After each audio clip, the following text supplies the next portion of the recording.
పేరు రజిత. నిఘా TV news కు స్వాగతం. ముందుగా హెడ్లైన్స్.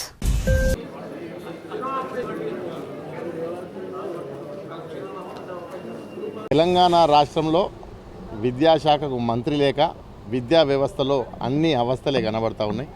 ఈరోజు ఫీజు రియంబర్స్మెంట్లు ఇప్పటి వరకు ఇచ్చిన దాఖలాలు లేవు.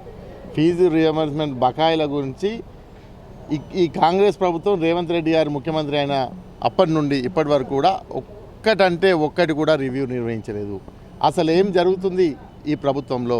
అసలు విద్యా వ్యవస్థ పైన ఏమైనా మీకు కనీసం ఇంగిత జ్ఞానం ఉందా? కొంచెమైనా విద్యార్థులపైన, భావి తెలంగాణ రాష్ట్ర పౌరులపైన, తెలంగాణ రాష్ట్రంలో ఉన్న విద్యార్థులు రేపు తెలంగాణ రాష్ట్రానికి వాళ్ళు వెన్నెముక లాంటి వాళ్ళు. వారి వెన్నెముక విరిచే కార్యక్రమం మీరు చేస్తూ ఉన్నారు. వీళ్ళు చదువుకోవద్దు ఇక్కడ అనే విధంగా మీరు ప్రవేశిస్తూ ఉన్నారు. కాబట్టి రేవంత్ రెడ్డి గారికి ఒకటే విజ్ఞప్తి చేస్తూ ఉన్నాం.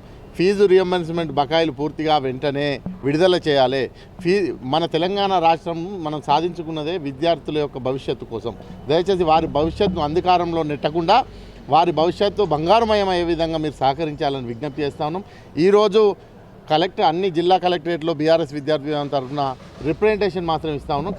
కాకపోతే రాబో రోజుల్లో ఇక్కడ జిల్లా కలెక్టరేట్ల ముట్టడితో పాటు సీఎం గారి ఇంటి ముట్టడితో పాటు సీఎం గారిని ఎక్కడెక్కడ గెరావ్ చేసే కార్యక్రమాలు కూడా బీఆర్ఎస్ విద్యార్థి కొనసాగిస్తుందని తెలియజేస్తా ఉన్నాం. దానిలో భాగంగా ఈరోజు జిల్లా కలెక్టర్ గారికి కరీంనగర్ జిల్లాకు సంబంధించిన ఫీజు బకాయిలు పూర్తి స్థాయిలో విడుదల చేయాలని వినతి పత్రం ఇవ్వడం జరిగింది. జై తెలంగాణ.